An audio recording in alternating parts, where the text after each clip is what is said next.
Just when you thought it was over, we started it over. Just a different chapter, but still part of the story. Spirit of a patriot, but the heart of a soldier. If you wasn't part of the grind, you can't be part of the glory.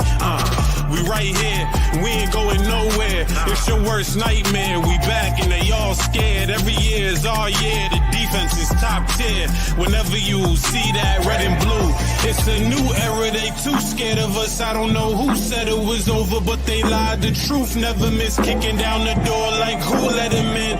We been grinding and we ain't worried about the small talk. We big timers. Yeah, can't believe it. We leaving. Yeah, we achieving. Can't be beaten. See it loud, see it proud from the top of my lungs. Hometown, second crown. You ain't trying with us. Around this time, you really can't deny. You can't run, you can't hide when the Patriot comes. All right, everyone. Welcome to the Patriots Friday Night Lights podcast. Today we have a special guest, Patsology. How's it going? Good. How's it going, everybody? Pretty good. Doing good. Kind of introduce yourself to everyone. Yeah, so my name is Robbie. I started this Patsology page at the beginning of last year. Then Gerard Mayo was hired, so I lost my interest. And Nice. and then when he got fired, I'm like, all right, let's get back into it. So Okay, nice. We're kind of talking a little off camera. We're hoping to have a little bit more recent news with the whole Stephon Diggs thing, but he walked out the door, no contract. Doesn't sound like there's anything coming. I'm assuming he's going to be interviewing with, a dozen other teams within the next couple of weeks. But yeah, I was hoping for at least something to, be said here, because it would have been nice to have something to talk about a little bit closer to this episode. I mean, Same nice to thing have over and over again. It's the same thing. Right. It's this D-Hop thing all over again. D-Hop, Calvin Ridley, like every other receiver that we done flirted with probably in the last 5 years. Like seriously, like it's that bad. And then like some of the things that just come out of there, like character concerns and demanding of the ball. It's just like, man, listen, what's the excuse for not bringing in offensive players? Like I love defense more than I love offense. I'll be completely honest, but looking at this day and age and being that the rules are so much more catered to the offensive game, like I don't get it. And then when you're in a particularly weak draft, that number 4 pick, we don't even know how that's going to flip out, and it's going to suck if you get stuck there and you have to take Campbell right there. Or even if you want to take a crack at the other guy from Missouri. You know what I mean? That's going to be a wild swing in the draft as well. So it's like, I don't know. Like, whatever the strategy is here, and especially with them being at 4, like I said, with the signing of Milton Williams, I don't see Mason Graham even being an option there. No. Abdul Carter obviously would be an option there if he's there. But outside of that, hopefully somebody falls in love with Shador if that's the case, and we can possibly get out of that pick and trade back, get Campbell, and possibly get some more draft capital, because as of right now, who knows? Who knows? yeah, absolutely. I mean, the problem with trading back is you're assuming someone wants to trade up, and it's such a weak draft, like you said, that I don't know how enticing anyone would be if we want to trade back. If we want to get back, who wants to even jump up? Especially if the 2 quarterbacks are gone at that point. And, of course, Hunter and Carter, it's a toss-up. Right. And if those 2 are available, we're good. If both quarterbacks are gone before the Patriots pick, they're good, because you're going to get either Hunter or Carter. Right. If those guys are available, we're going to be taking them. Those are the 2 that people would only want to trade up for. Because like you said, I don't think people are going to trade up for those quarterbacks. So it's just people are going to trade up for either Travis Hunter or Abdul Carter, who we're just going to end up taking anyways if they're available. We're kind of in a shitty spot with that. it's a no-brainer getting either Hunter or Carter. I mean, I'm totally content with either, and it's going to be really hard to grapple with if both of them are gone at 4, because now we're into like the second tier or even the third tier of the draft at that point because of just the talent pool that's there. It's not the same as last year. Last year was prize picks all throughout the top 10, and now we're barely scratching the surface, and it's just not favorable to be at 4 right now. Mm-hmm. And the thing with Campbell is I like the player. It's just I don't want, especially I don't feel like we're in position to be that team to try to take the outlier at left tackle to say, well, look, this is what we can do, this, that, and the third. Because if we're being real, like if we can understand like the rebuild process, then the last 2 first-round picks were home runs, Gonzalez and Drake May. So that's trending up. We can't afford at number 4 again to miss on a player that can't be at least productive in the rookie year, that we can look at him going into that second year to say, well, yeah, this is going good. And if they do stick by Jalen Pope, whoever the receiver is, I seen something earlier. They're saying that he's getting off the ball, he's getting open. It's the catch point that may be the problem. I mean, I would hope to God that he can come up over 12 catches and 87 yards this year. Like I said, if he can even give the team at least 750, that's a positive sign for me. At least catch 55 balls, 750 yards. That's a quota for me right there.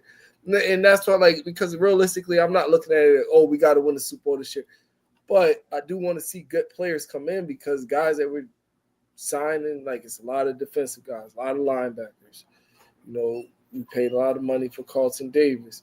Milton Williams, we put money on that, but offense, it still leaves a lot to desire, and we end up interviewing Stephon Diggs, who's coming off the injury, but DK Metcalf didn't fit in the culture here. I don't think they wanted to pay DK Metcalf the money.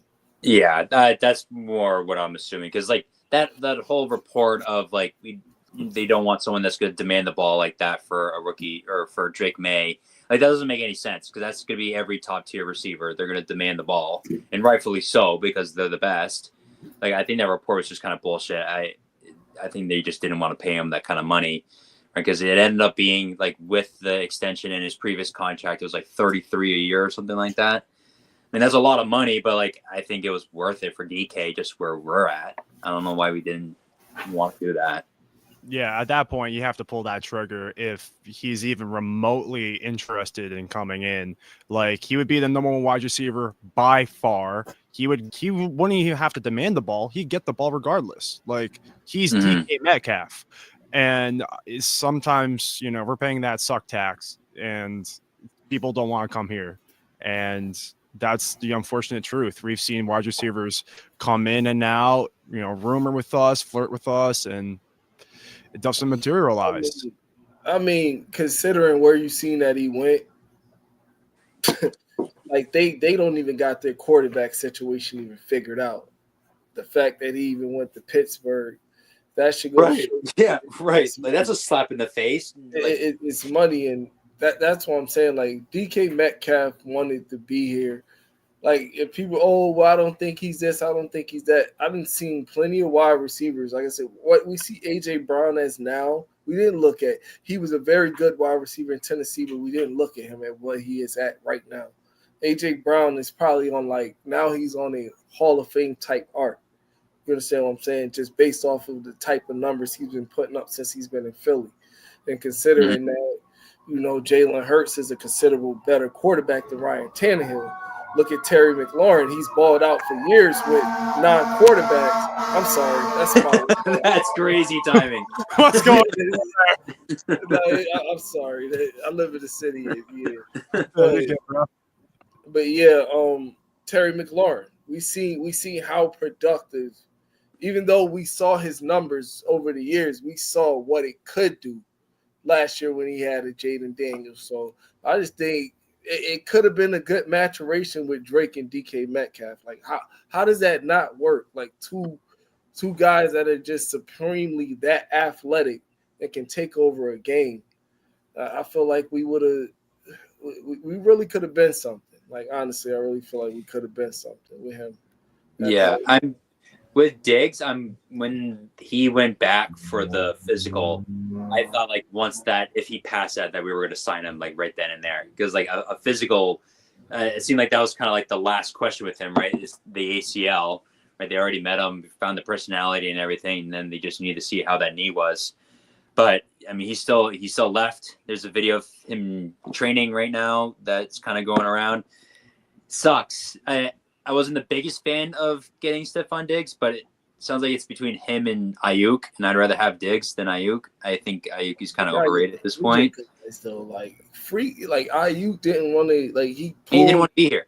That's what I'm saying. So now we want you after your damaged goods, like respectfully. Like now, if you told me they passed on Ayuk for all those other reasons, I would just say, all right, whatever, it is what it is. Like, you're not gonna sit here and keep begging you. Like at this point, it almost looks like desperation. You know what I'm saying? Desperation, and it's like, is it really that hard to draft a wide receiver? Like, I get people with the T-Mac thing. I'm cool on that one as well. Even though he did put up a good 40 time, I feel like for what they need, like a game-breaking playmaker that can consistently get in and out of breaks, I feel like Matthew Golden from Texas would be a great option. Or even if you want to go receiver later, Jaden Higgins, his combine looks good. The tape looks good. Like, you just look at his athletic scores, everything. It's like, that could work. And you look at his numbers from college, they've consistently went up every year. So it kind of shows that a player's reaching his arc. Who knows what they do, but this can't be a defensive draft. Unless, like I said, unless it's Abdul Carter or a defensive game changer at that level, you kind of stuck. Like, you're stuck picking offensive players that's there, at least to try to see what the hell's going on. So, I mean, yeah, absolutely. And the good thing about this draft is that there's not a lot of top tier talent, but there's a lot of mid-range talent that can be serviceable. Like, even going into like the early 4th round, you could probably still scoop up somebody that could even start for you, but that's still stretching because you need to find that guy. Like, Higgins is probably going to be somewhere in the 2nd round, you think? Yeah, I heard he's climbing. Him and Golden, they're saying that might be wide receiver 1 right now, especially after the combine. He's starting to climb. Higgins is starting to climb like a late 1st round, early 2nd, I'm hearing.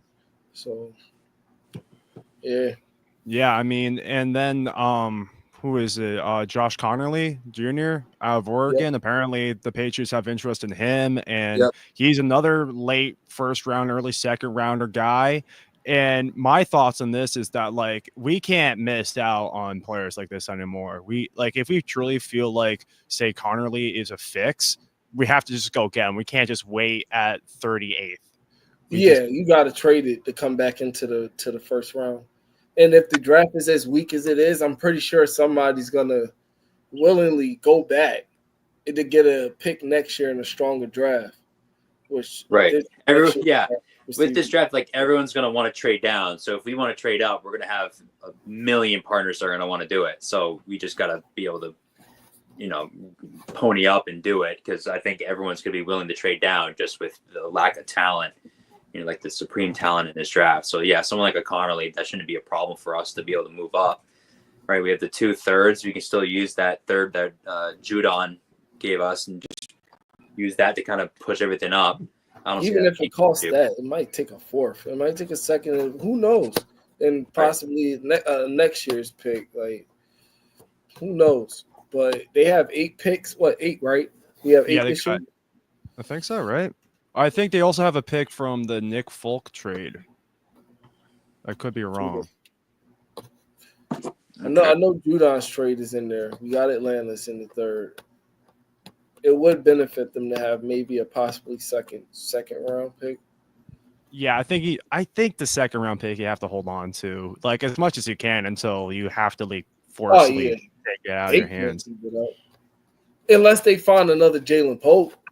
That's the only thing about it is how valuable are picks to the Patriots at this point? And I'm not even being funny. Like, how valuable are those picks to you? Because it's like the players that you guys are bringing in, this ain't cutting it. It simply ain't cutting it. And I don't know like what this linebacking core is even gonna look like. Anthony Jennings might be on his way out the door just because he's not a scheme fit in that 4-3 that they're about to implement. They look like those off-ball linebackers are faster unless Jennings is gonna play with his hand in the dirt and consistently plays off the edge, or he could benefit from maybe a 3-3-5 nickel package or something like that, setting the edge. But it's clear to show that Vrabel's bringing in a whole new set of guys. So already Bentley and Tavai is interesting to see what happens with that, possibly going into training camp, especially if they bring in another rookie. Safety, they look like they stood pat on that.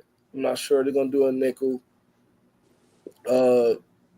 Left guard, I think Cole Strange could do it, honestly. Like, I don't before he got injured, Pro Football Focus had him one of the top 10 guards in the league. I just think, but how many people is like, oh, Cole Strange sucks. How many people literally sit there and watch him play by play to say that Cole? You understand what I'm saying? Like, watch offensive line play to say that this dude can't play, versus you're not hearing his name come up in Pro Bowl conversations, or you're not hearing his name come up with the Quentin Nelsons. So that's why it's not up to the standard probably of some people. No, I don't think so. And it doesn't help that he was overdrafted as well. He's going to be negatively looked at because of that. But I think because of the Bradbury signing, I think that shores him up at left guard. Yeah. Yeah, here we got a comment. So we got a third from Atlanta. That's the Judon. A seventh from Tennessee, and then the seventh from the Chargers. Okay. So those are all the extra ones. So we have 3 7th rounders now, and then 2 thirds. Yeah, I don't think we have a 6 either. So I think that makes up for it. I don't think they do have a 6th pick. It's interesting. If Hunter's there, you run the card up there because that's the best receiver. Like, I hear some people like, oh, well, he can't do that. Listen, I don't expect him to play both sides in the league. But if he focused in on receiver, bro, he just caught 96 balls last year for over 1,200 yards and 15 touchdowns. Like, it isn't no ifs, ands, or buts about, oh, well, you know, some people, he's too small, he's too this, he's too that. That's the problem with the league now. And the same thing was with Devonta Smith and things like that. The league is small. Linebackers aren't the same size no more. Defensive ends aren't the same. The league is a smaller league now. So I don't think, like, size is as much of a problem as people try to make it seem. So the Will Campbell thing, it could work. I just don't know if we should be the team to try to see if that experiment works. It only end up sliding him into guard if it doesn't work, because that's the 4th pick in the draft. Yeah, it's tough because I've been a day one Will Campbell guy. I think he's awesome. But like you said, right, it's now there is a risk because statistically speaking, in NFL history, guys with his arm length don't usually make it as a tackle. We can't really afford to take a risk like that. He is the best offensive lineman in the country. Just he's phenomenal. But if he's gonna be a guard, like, there's no reason for us to take him at 4. We have to move down, which I don't really see that being an option. I don't know who wants to move up to number 4, right? Because if Travis Hunter is available, then we have to take him. Like, he's obviously an insane talent. All you got to do, that's what I'm saying. If we were in that situation, realistically, just stay ahead of the Bears. That's all realistically we probably would need to do, because nobody's probably looking at Will Campbell in the top 10 besides the Patriots, who realistically need him. Maybe the Jets. Who knows what the Jets do? But you know, they like flashy things. So I could see a splash pick, probably something there. Yeah, I mean, it's been said so many times. If Hunter is there, you take him. Like he may be a little bit smaller, but his comp is, you know, Devontae Smith. Like, he absolutely flies in the field, and he's all over the place. He has fantastic hands as well, and he just makes plays when it counts as well. And I'm in love with Travis Hunter, and I would love to see him be a New England Patriot. I'm also on the Will Campbell train as well. I think it would be an overreach at 4 now, but I just think that he's a Mike Vrabel guy. And once Mike Mhm. Vrabel was hired in, I was like, we need people who have shades of Tyler Lewan, who can just be so gritty and dirty, but will just contribute to the team. And I see shades of Lewan and Will Campbell, and so I can't shake that right now. But I don't see Campbell being picked at 4. Yeah, that arm length just makes it so undesirable. It's just we can't just like go against the grain and take a shot in the dark just because he's like super talented. Like, history has shown that like it usually doesn't work out, and we can't risk that just where we're at. Yeah, because it's like, let's say Hunter and Abdul Carter's going. Let's just say Cam Ward goes 1. Mhm. Abdul Carter goes 2. Yep. The Giants take Hunter. What do the Patriots do at 4 now? That's a good question, man. Because I know for sure if Carter probably doesn't go in the first 2 picks, it's highly unlikely that the Giants take him, considering they got Brian Burns and Kayvon Thibodeau there. But they'd be idiots. That's like the last So thing. that's what I'm saying. That would be a luxury pick, unless the only thing I can see the Giants possibly doing is maybe letting a team like the Jets or someone that they call for that trade, letting them jump ahead to taking Abdul Carter and get a haul from them, because then now they possibly can still trade back. And if Shador Sanders was the pick anyway, we know Shador Sanders is not going to New England. He's not going to Jacksonville. So a trade back in that sense of, if that happened, that probably would be like really like messed up for the Patriots. If Abdul Carter doesn't go on those first 2 picks and New York decided to trade it to a team that may be a pick or 2 behind them, but stay in front of Las Vegas. Yeah, I mean, last year, it was pretty favorable for us because we had our pick of 3 not generational, but like really good quarterbacks. But this year, it's, there's a likelihood that we don't get our guy. We don't get, the guy written on the Post-it note. And so now we have to consider plans D and F right now. And there's a possibility we are not coming out of this draft the way we want to, but at the same time, there is. Teams have been desperate for quarterbacks, and people are going to look at Shador as the golden child. I like him. Honestly, I feel like he's not going to dictate the team. I feel like the team is going to, where the location of where he goes and the type of players around him is definitely going to dictate a lot of what happens. But I think, I think Shador's a pretty good quarterback. But if they're looking at him compared to everything else, then maybe not. But they said the same stuff last year about Bo Nix, that he had a weak arm. I remember I seen him through a 70-yard pass. What was it, on like Monday Night Football or something? To what's that receiver they took out of Oklahoma a couple years ago? Melvin Mims. He threw a bomb. So it's like, man, arm strength and all that stuff. Like, they said the same thing about Tom. Tom worked on his mechanics, everything else, and in between, to the point that he had one of the tightest spirals in the league. His accuracy downfield was on point. So it's like, those are things that like are you can coach around those things. You understand what I'm saying? Yeah. Well, when you talk about the arm strength, all I think of is when Zach Wilson ran around at his pro day and just launched it in the other direction, and everyone's starting to like freak out. But they showed every player does that now. Doing the same thing in pads. Sam Darnold literally did the same thing in a Jets uniform in pads. So it was like, was it that impressive, or it's like you guys are just like?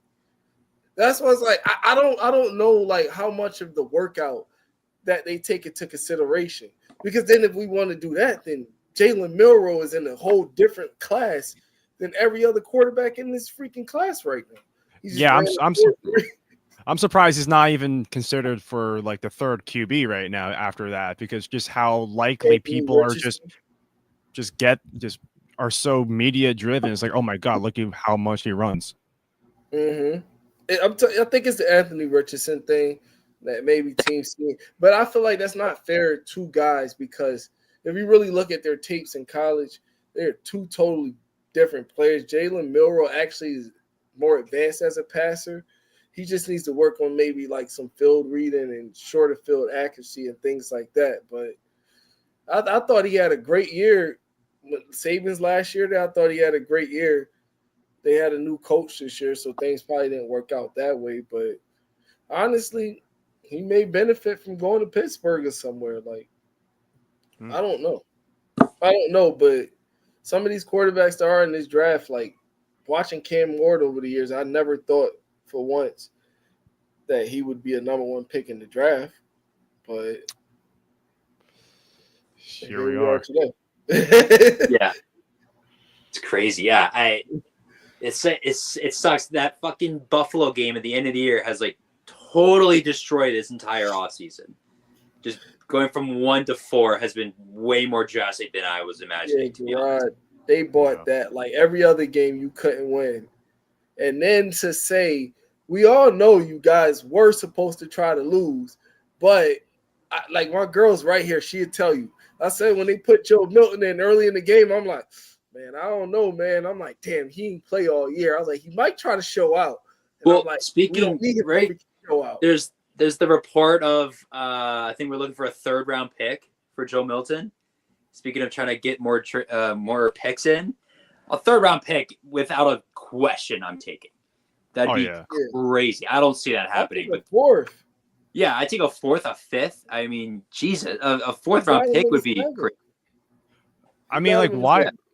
Yeah, I mean, why else would you sign Josh Dobbs? Right. I don't get that signing unless you trade Milton. And considering as smart as Josh Dobbs is, I love having him in the locker room because I feel like being that if Josh McDaniels is as complicated offense as they say it is, I feel like Josh Dobbs being there that's helping Drake May, considering what we saw him do last year, go from like 4 different teams in like less than like a month. And he came in and, he is what he is, but for him, he played considerably well. So it's like, obviously we know he's not coming here to be the starter, but I like it. I think having him in the locker room is going to have a positive effect on Drake May and possibly bring like some new life to the locker room that possibly wasn't there because they just seemed miserable last year. Oh yeah, absolutely. Like the team just seemed miserable. Yeah, I think he's going to be like Jacoby Brissett, but can actually like run around. So I think that's going to kind of be more towards Drake May's style, which is nice. Or just kind of learn how Josh Dobbs kind of reads an offense when he runs out of the pocket, or just kind of learn stuff like that from him. I think that'll be huge for Drake. Yep.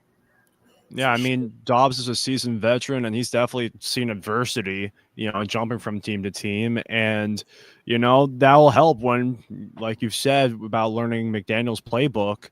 I mean, it's going to help him a lot more to, understand what's the ins and outs of what's going on, because Dobbs has done it before many times over and over again.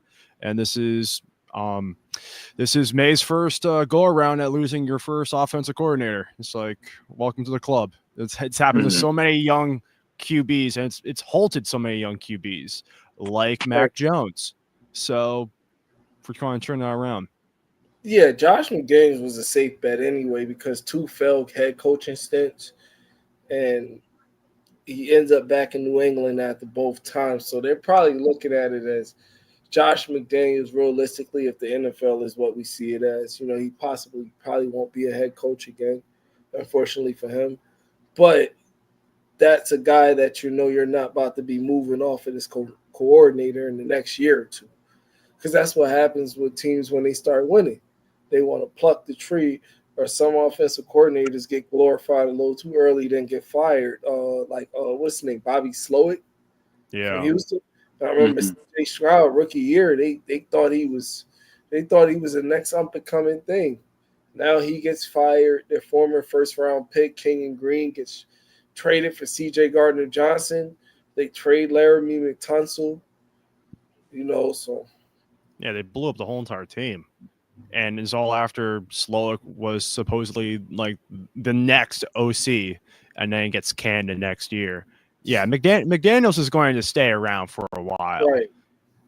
That's Mhm. the great part. That's the great part. And with Vrabel running the defense, I trust in that part. And obviously Terrell Williams, but just knowing that what their expertise are and knowing who Josh McDaniels is and knowing that he can make an adjustment in the game where there ain't too many times where you're scratching your head like, why are they calling that?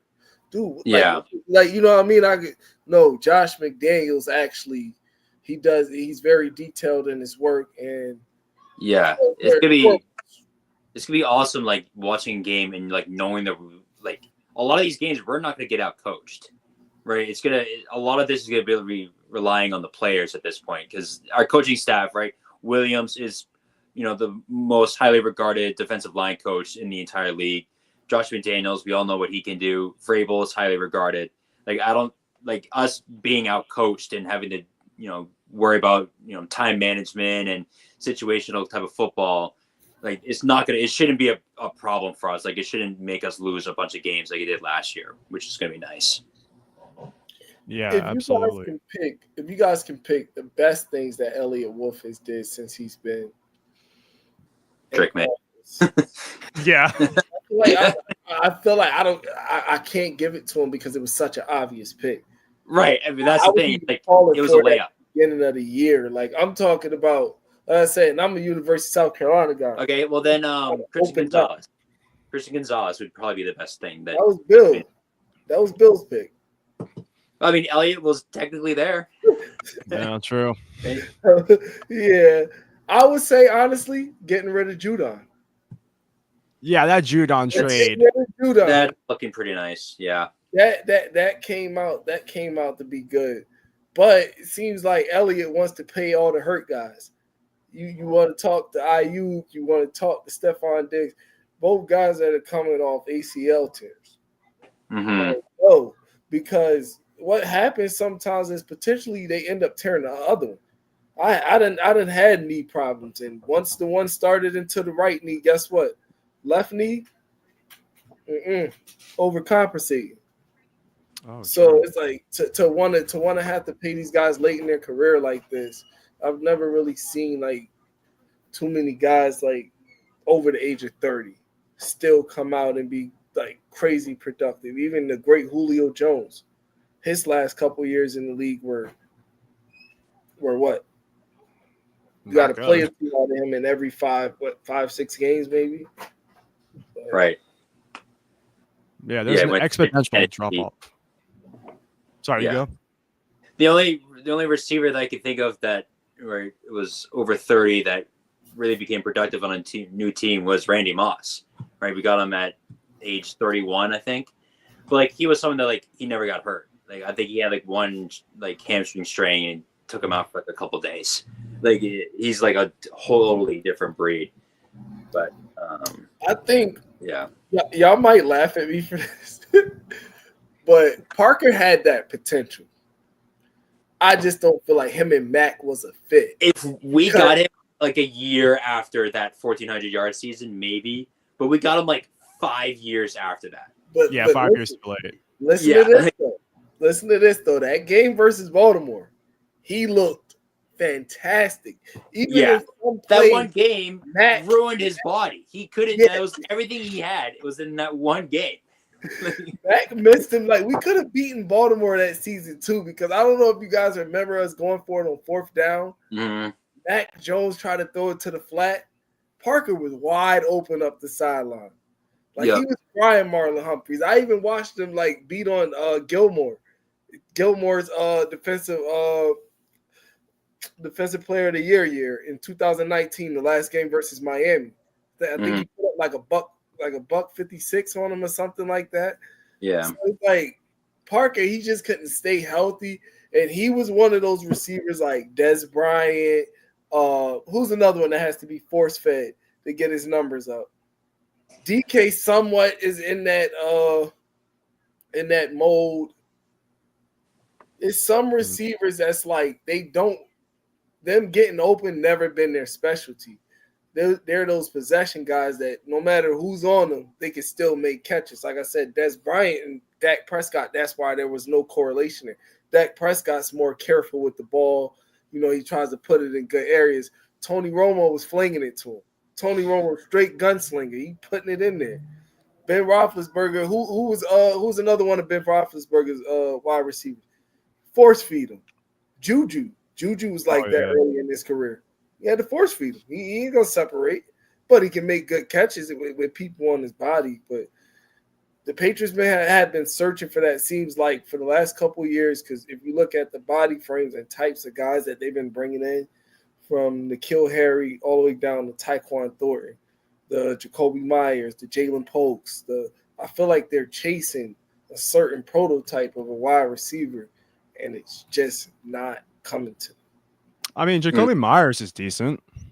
I mean, they converted him from a quarterback though, but yeah, they definitely.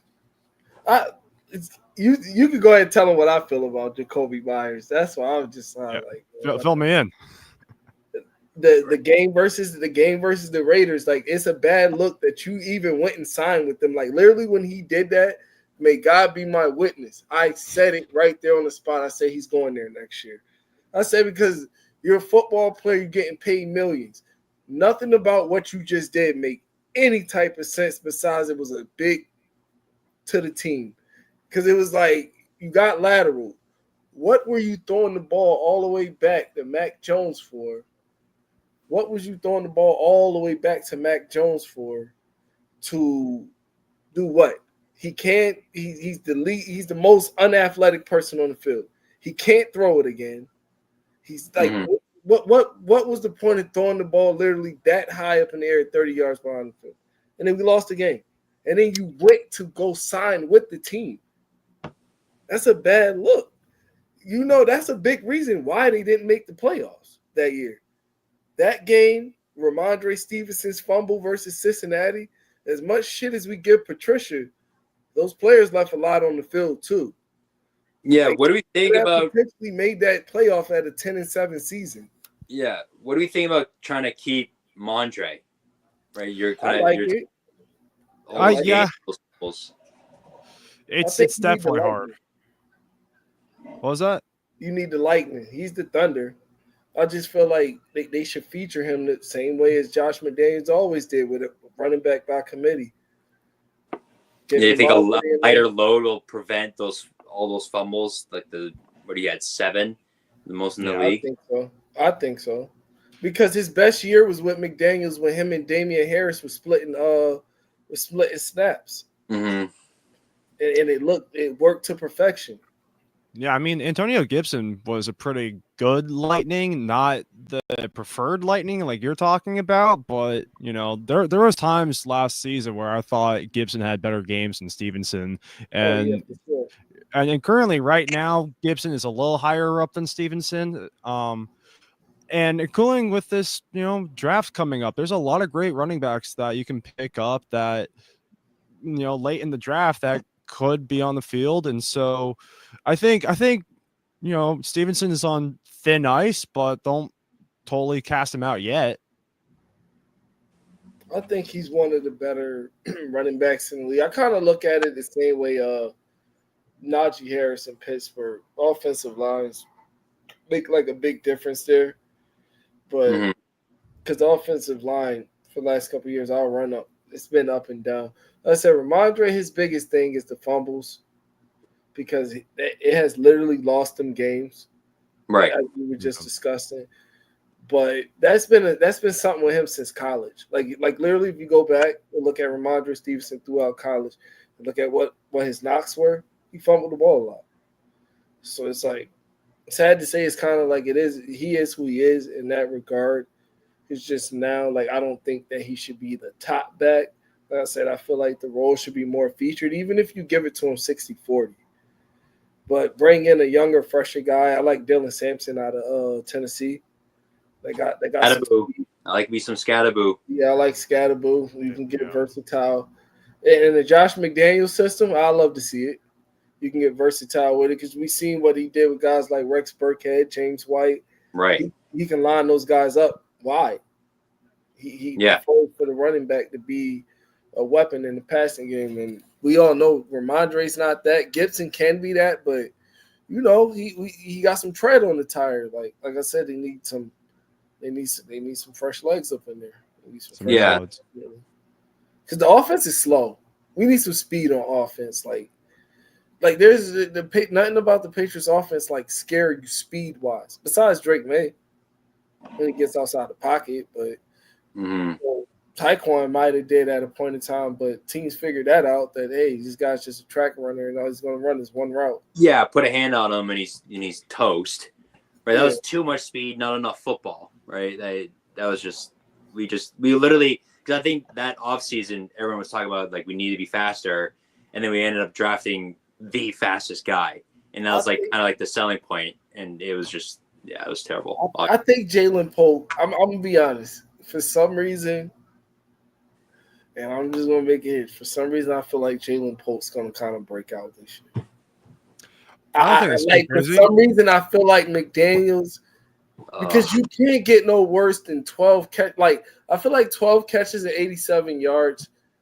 I gotta put that on the coaching staff. No, yeah. He was statistically the worst receiver in football. There's no way. Like literally 12 catches and 87 yards. I have to put that on the coaching staff. Because Alex Van Pelt, he just got fired. You guys brought him in here. Like, everybody's like, oh, he's so good with Drake May. Like, is he, though? Or is Drake May just that good? Like, that's what I'm trying to tell people. Like, go back and look at Drake May in college. Like, it's not like we're talking like this kid was a bum. All you're saying is he's a little wild sometimes. He got a little erratic. But could that a lot of that was due to North Carolina's offense. So, yeah, you got to feet up under him, especially when people get to talking about feet work. Like, as we're talking about this, Drake May could be in the gym right now, chopping his feet up. You understand what I'm saying? So it's like those things generally get fixed. I feel like Drake May was going to be who he was regardless of Alex Van Pelt. I feel like Alex Van Pelt didn't help the team or Drake May by starting Jacoby Brissett from the gun bus. Because when the Patriots were in some competitive games early in the season, is it safe to say that if we had Drake May in those games, though he was a rookie, we could have potentially won them games because we would have had playmaking ability on the field. Yeah, we won versus Cincinnati, but Jacoby Brissett, the defense was playing their asses off, and Jacoby Brissett it was terrible. Like, I've never seen something so bad, and we were talking about how bad the offensive line was, but in the weeks that Drake May came since, the offensive line technically made considerable improvements. So was it that the offensive line was that bad, or is it that the quarterback sucks that freaking bad that right? No, honestly, a lot. Yeah, I mean, he stood in the pocket. He couldn't move. So the second the pocket collapsed, there was nothing that he could do. Or he'd either throw a pick or just get sacked because he can't really move around like that. No. Right, Drake's extending plays. And that's all Drake does is Drake can just get out of the pocket or move up in the pocket. Like, he's so self-aware. And I think that definitely – I mean, it obviously helped the offensive line stats. I still think they're trash. Accurate. Oh, yeah. He's so accurate. Like there's times like who are we? Even the Rams. He played a hell of a game versus the Rams too. Mm-hmm. Defense let us down. Like, I mean, teams that he walked out Buffalo. He gave Buffalo all they could handle. He took a quick 14-point lead on them. Talking about handing him the ball like that. So it's there. The kid can play. Yeah, Drake May, I mean, he was electric, and consider me delusional, but I thought we had a chance every time, Drake May was on the field. Yeah. And there were some close games last year. I would say so. I would definitely say so. I mean, Indianapolis game. Yeah, the Colts. Yeah, that was a really good game. That was a huge back and forth, which we usually don't have a back and forth kind of like offensively.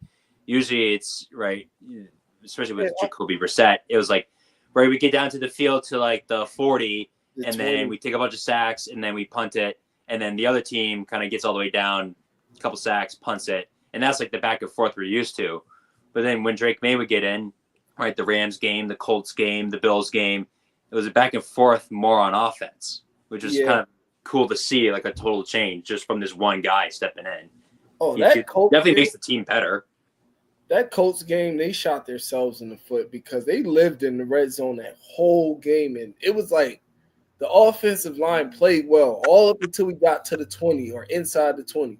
Holding, false start, like literally all game, and it was just like, damn, how did we get here to start moving 15 yards back? Like that, it was just terrible, man. It was just terrible. Like that Colts game will forever haunt me because Worst offensive line in NFL history. It was just so bad. like if you look at the Patriots stats compared to the Colts stats that game, it shouldn't even have been close. We won the turnover battle, if I'm not mistaken. Everything. Yeah. Penalties.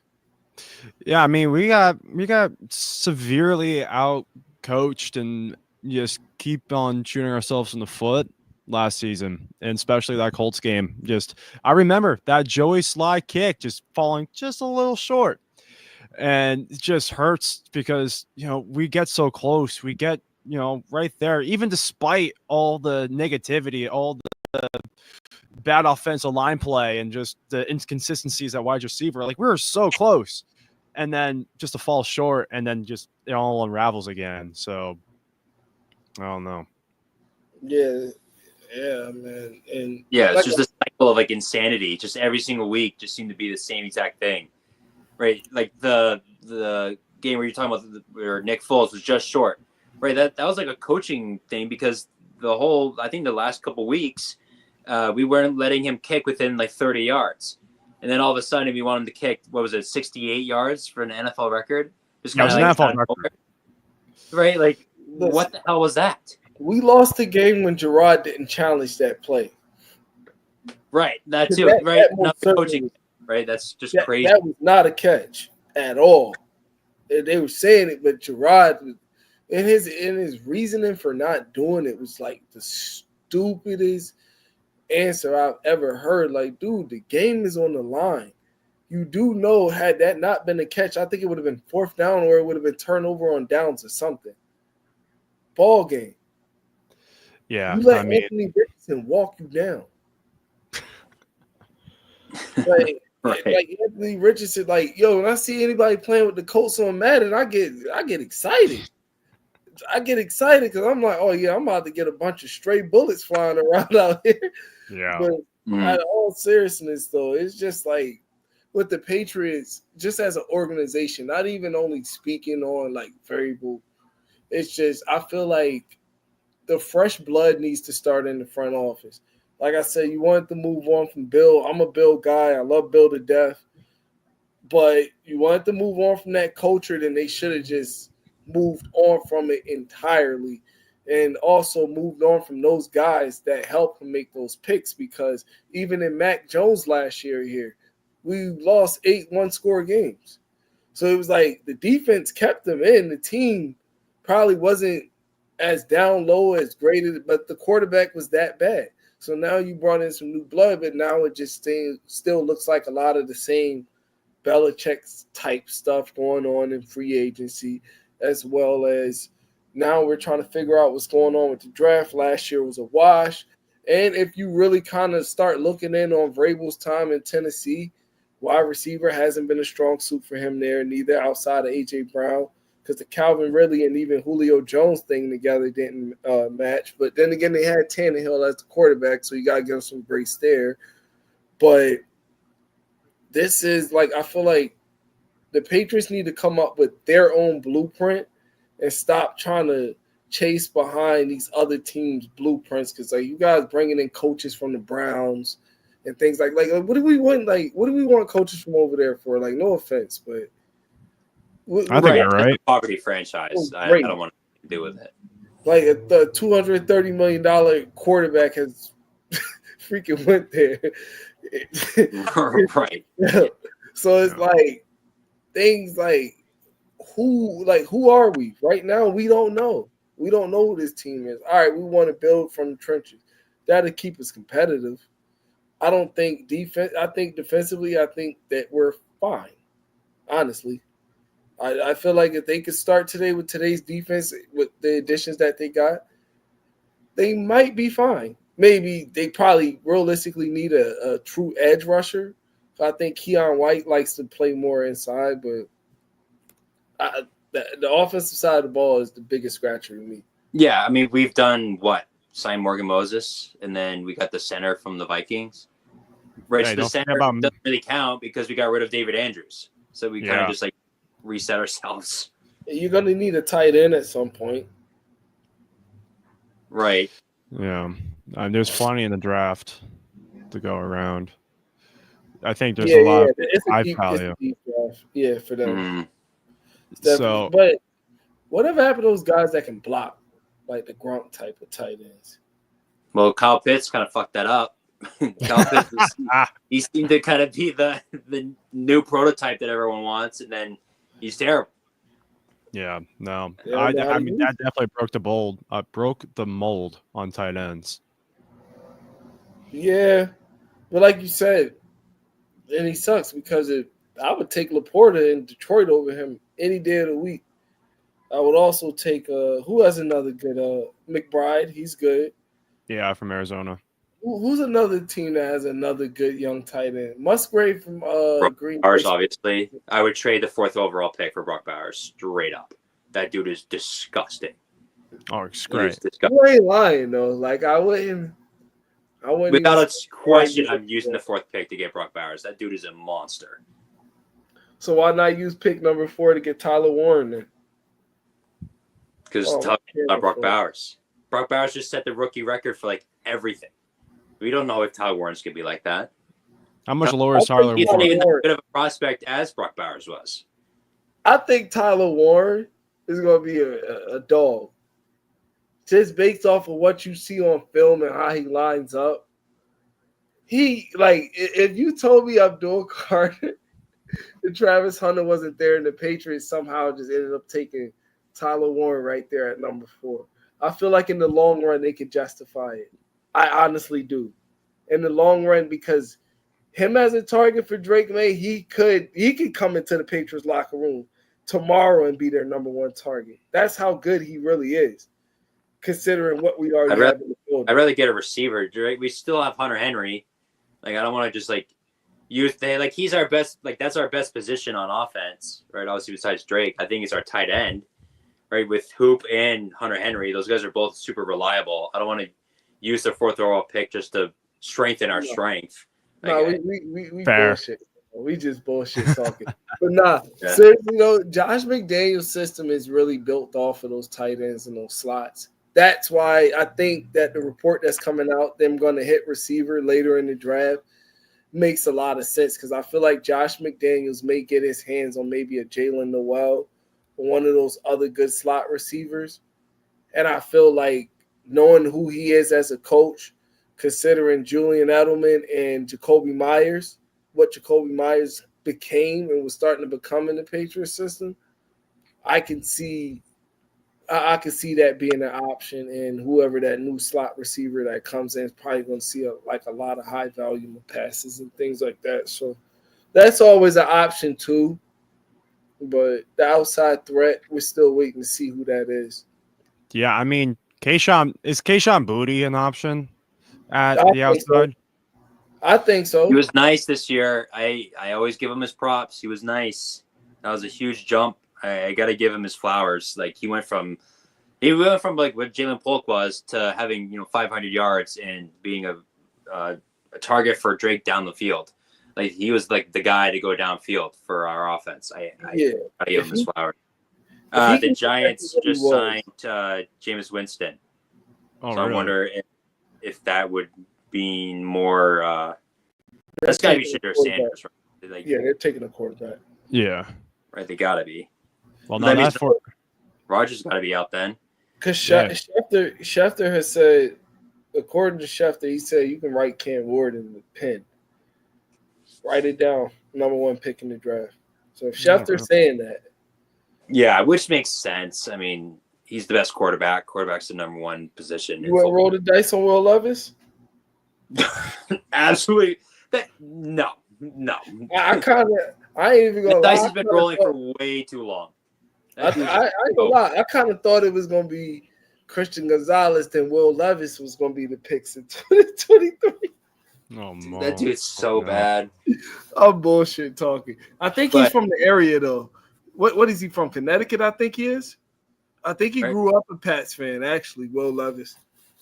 I think he's from like Connecticut. I know they had a visit or something with him. That's so unfortunate. I don't want any part of him associated with the Patriots. No, don't nobody want them big, He's big insane. bricked up quarterbacks that look like they've been bodybuilding. Like it just doesn't work out. Like I keep trying to tell people that, like, listen, how to lift weights, how to all that. Like quarterbacks are not supposed to be all like, Yeah, look at Mahomes. Everyone chopped says he's up. a dad bod. Bro. I think They that's a like- stretch. Kind of They ridiculous. like them how like Drake May and Josh Allen, guys like that are the natural build. You know, you look at them and you say that they're 6'4", 230, but they're not all like muscular 230, but you can see that they got a solid muscle frame on them and they just have, you know what I mean? They look like a quarterback. Arms are loose, they have some flexibility to them. So nobody want freaking bodybuilder back there trying to throw missiles from the pocket every time. Like, No, I mean we saw that with Jamarcus Russell back in the day. That's not your quarterback. accuracy issues. Yeah. They typically have accuracy problems because they're not like loosely wound. But yeah. Levis is from Connecticut too, so you're right on that.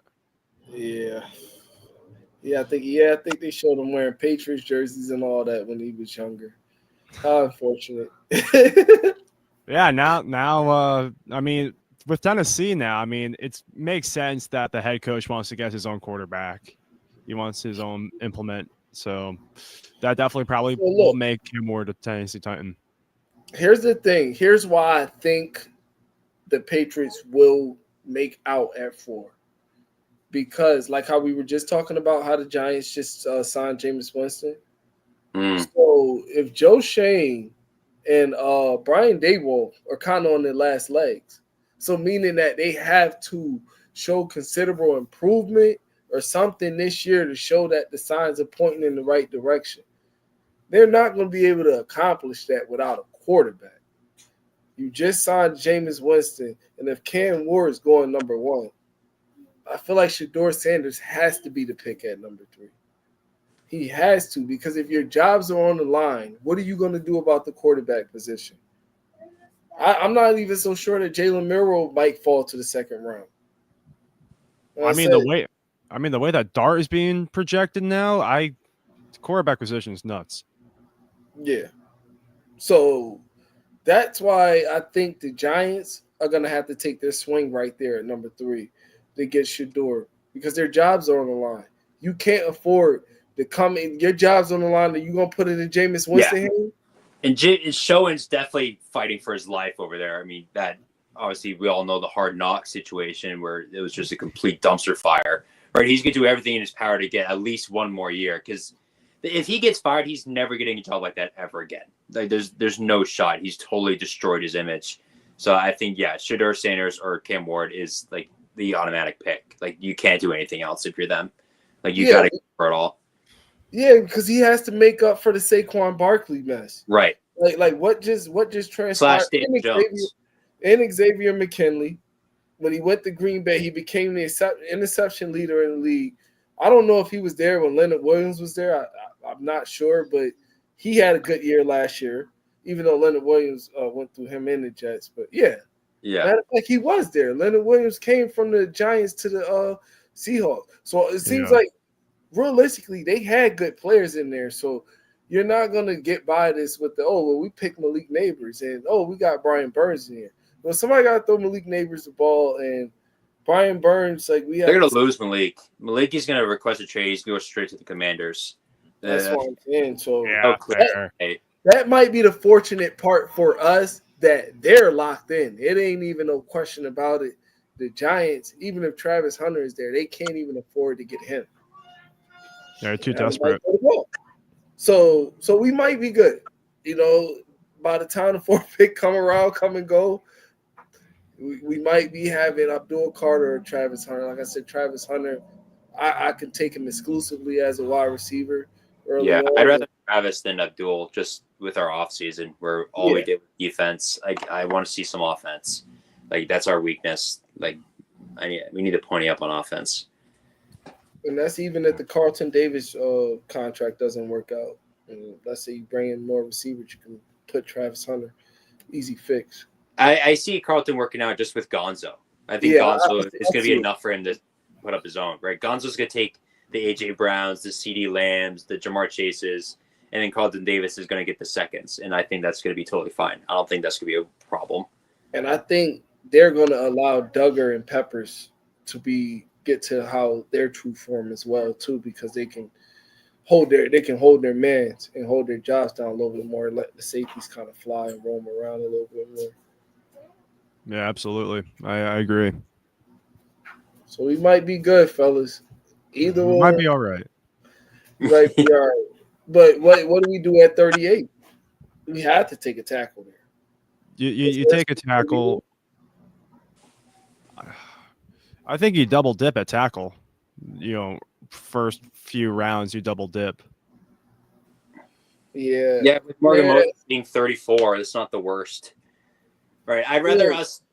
You said double dip at tackle? Yeah, tackle. Even with Caden Wallace still on the roster, or are you giving up on that one? He's healthy. I mean, like at this point, it depends on what you define as tackle, because like if you get a Will Campbell type who can also move in that guard, you got versatility and flexibility at that position. And so if you get a more undersized tackle and then a towering 6'7" tackle, like Ozzy out of Boston College is a guy that I'm circling on my board. Like if we can get him in the later round and someone else, then consider me content.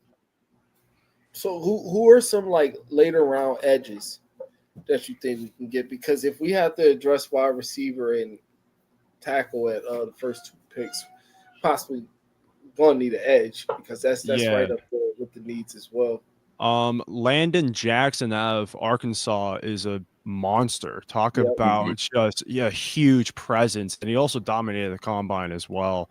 And he visited the Patriots as well. The Patriots had a talk with him, so that's somebody I look into.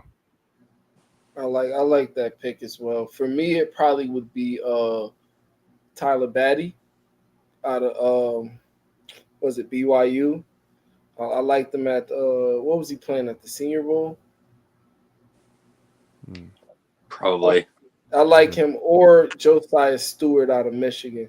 He's a little on the undersized size, but he's a speed rusher. That's exactly what he would be, like a Josh Uche. In those third down situations, we need some speed coming off the edge. And you need guys screaming downhill. I think Josiah Stewart could be a good pick there. Yeah, I like that. What do you think, Brendan? I like Landon a lot. I think he's someone that would be available around there. Here, hold on. I have a list of everyone that I wanted at the combine.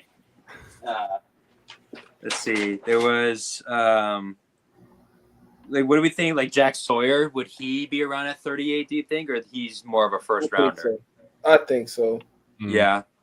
Him, obviously Mike Green was one. Mikael Williams. I think Mikael Williams would be a first rounder, but I like Jack Sawyer out of Ohio State. I think he's kind of like a Vrabel guy. He seems to kind of play a little nasty. I kind of like that. Yeah, that's a good pick. Yeah, I feel like as Mike Vrabel builds this lined out, I want to know what type of guys are his guys, because we can point to a team like Philly. We clearly know what type of guys are their guys. Georgia guys. They just got Azeez Ojulari from the freaking Giants. Also, you look at Keely Ringo. You got Jalen Carter, Nolan Smith, Jordan Davis. And if they get a chance to, they're probably going to take Malachi Starks as well. So, for the Patriots, what do you feel like it's going to be our definition point? Like I said, Philly, we can literally understand exactly what type of players they're looking for in their culture, especially on defense. It's Georgia guys. Where do you feel like our foundation really going to be at? Do you feel like it's going to be the trenches, or do you think we morph into being more known as that offensive team rather than always being the defensive Patriots that we've been known as? I mean, I think it's hard to shake off the defensive Patriots. I mean, look at our history. Look at who we brought in as the head coach. It's in our DNA, that kind of identity. That being said, we have Drake May as our quarterback, so in some way we have to shift towards focusing and being dominant on offense. That being said, the guys you're looking for are the versatile, the I can do it, coach, put me in, coach. Like, however we can get guys who can just impact a game in the smallest way to impact the big picture. I think we're still going to stay to that prototype because, that's what has won games for the Patriots and has won games for the Titans with Vrabel. Sure. Yeah, it's hard to shake off an identity with, like, being a defensive team. Like, we've been that even with Brady, that it was always a strength of ours. Like, that's going to be, especially when Brady left too, right? That's kind of hard to just shake off in one season. But with having Drake May, it makes it easier. But I mean, we just saw the offseason we just had. We're going to be a defensive team again. It's just right. Our offense is so far behind our defense that it's not going to be something that we can just turn around right now. We're going to be a defensive team probably for the next couple of years until our offense catches up. Okay. So this question for both of y'all. So day 2 pick, let's say in the 3rd round, gotta have it offensive weapons. I want 2 guys from each of you. Like, if this is like, you guys gotta have notes. Like, they're about to be there day 2, offensive weapons in the 3rd round. Okay. I mean, obviously, I said it before. I like Scadaboo. I don't know if he's a 3rd rounder, but I would say so. I wouldn't be mad at it. I like him. Jalen Noel from Iowa State. Both of those Iowa State guys, Higgins and Noel, I think those guys are dogs. I like them a lot. Yeah, I mean, I think what's his name? Jalen Royals of Utah State. Yep. That's a guy. And also just like, I know, like, there's a good point that Hunter Henry is the go-to target and Austin Hooper is a great tight end too. But this draft is so deep at tight end that you have to pick somebody at 3rd, or not 3rd, but there's going to be some good players like Elijah Aroro out of Miami is a guy I like. And speaking about Miami, Xavier Resperto as well. Yeah, pretty good player. Yeah, I mean, we're talking about like a strong slot receiver. Resperto fits that mold, and yeah, I see Josh McDaniels running all over him. Yeah, I like that. That tight end from Bowling Green. His name's not coming to. He led the nation, I think, in touchdowns and yards for tight ends this year. Came from Bowling Green. Was that the one that said that he likes to take his game after Gronk? Is that guy, or is he someone else? He's not that big. Like, he's not a plus size tight end. He's probably only about 6'2.25". Yeah, probably about 200 and maybe 35, 40 pounds. Harold is it Harold Finnan? Yeah, that's the guy. Yeah, that's the guy. Yeah, that's who it is. Yeah. I like him. So I feel like if you can get your hands on him right there, that would be good. And I'm with you, Brendan. Jalen Noel. I feel like Jalen Noel, when you turn on the tape, I feel like he looks like a Patriot receiver that could fit in Josh McDaniel's slot scheme and fit into the scheme and can be a very good and productive guy in the slot. The only thing is, some people like, well, what about Pop? Pop is a good player, but I feel like Pop fits more of they need to find that defined role for Pop rather than just saying he's our slot receiver. You understand what I'm saying? Kind of how Buffalo. You move him around. He's like behind the backfield, like he's doing jet sweeps all day long. Like he's motioning behind and kind of screwing up the defense. He just goes wherever because he's a speedster. He can run routes. He's reliable. He's just someone that you just kind of move around everywhere and just kind of open up the defense. Yeah, like who's that guy Buffalo had? McKenzie? That they freaking crushed it for 1 year. he was like 5'8", a little smaller type of wide receiver, but they were moving around. He crushed us. I feel like Pop would be good in that type of role. Like realistically, like Pop can't be our number one. No. Like he can't. He just can't be. So like I said, we all love him. He's been productive since he's been here, considering we got picked at. But I feel like the team would benefit from taking some of his role and mixing it a little bit with a actual true slot receiver. Then maybe guys like Jalen Polk and the Devon Bakers and those guys can settle into their roles on the outside. Like I was always saying, like I feel like there needs to be roles need to be defined amongst these wide receivers where whoever the alpha comes in, we understand who that alpha is. It's easier to place these other guys around. It's easier for you to understand what routes they can run and what routes they can't run. When you got a savant in there that can potentially do anything or affect the game or affect how the coverages is ran. So I'm hoping Jalen Polk can turn into that, just considering where they took him at. And Elliott Wolf, he looks like he likes to go with the old Packer way. They get their wide receivers and stuff in the second and third rounds.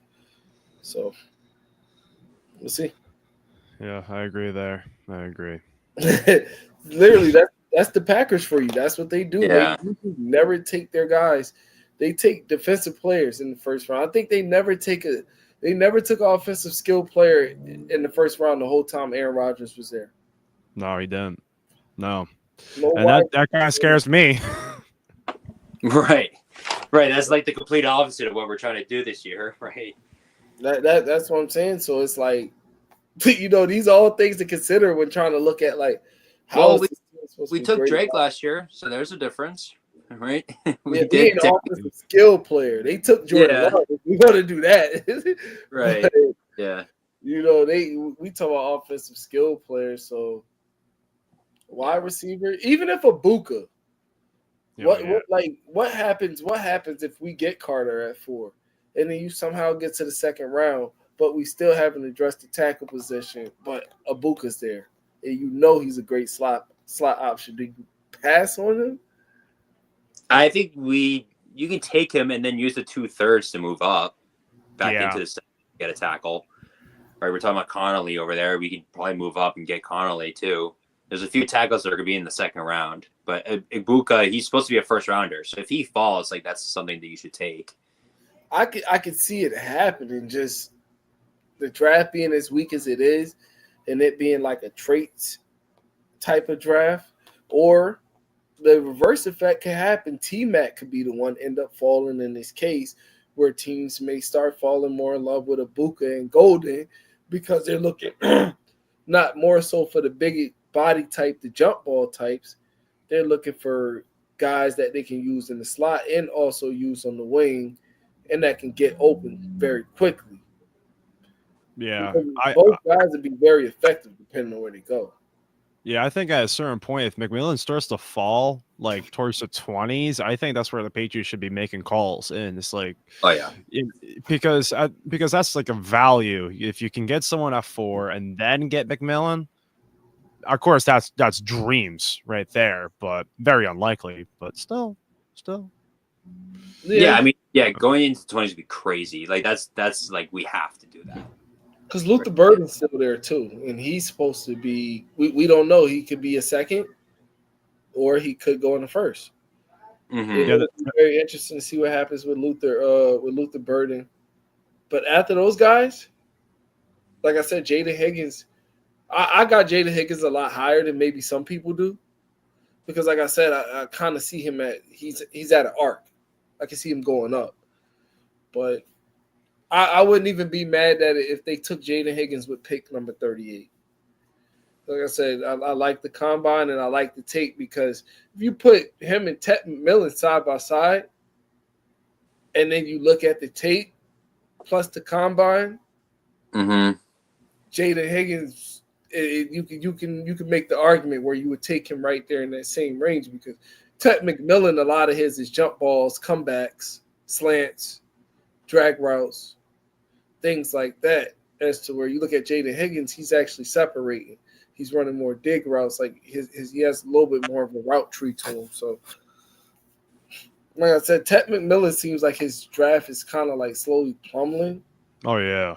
Honestly, like kind of like how Keon Coleman was last year, except for he ran that fucking 4.6 at the combine.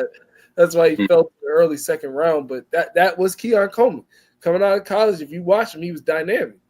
That last year at Florida State, he played fine. But then coming into the draft, he just dwindled. That wide receiver out of Texas, Adonai Mitchell, he went to the Colts. He was highly regarded. They understand. I like that night too. His route running wasn't the best. He plummeted. So it wouldn't be the first time. Definitely wouldn't be the first time. But all right. Well, it was good meeting you, Robbie. Good talking to everyone. For sure. Yes, appreciate you guys having me on. Really appreciate of course. it. We'll have to have you on again. Thank you. All right. You guys have a great one, bro. Appreciate Have a it. good one, guys. Yeah. We're on to Cincinnati. It's nothing about the past, nothing about the future. It's right now we're preparing for Cincinnati. Okay, do you feel like the talent you have here is good enough? We're getting ready for Cincinnati. What is your responsibility? I'm just asking, do you think you've done enough to help Tom Brady? We're getting ready for Cincinnati.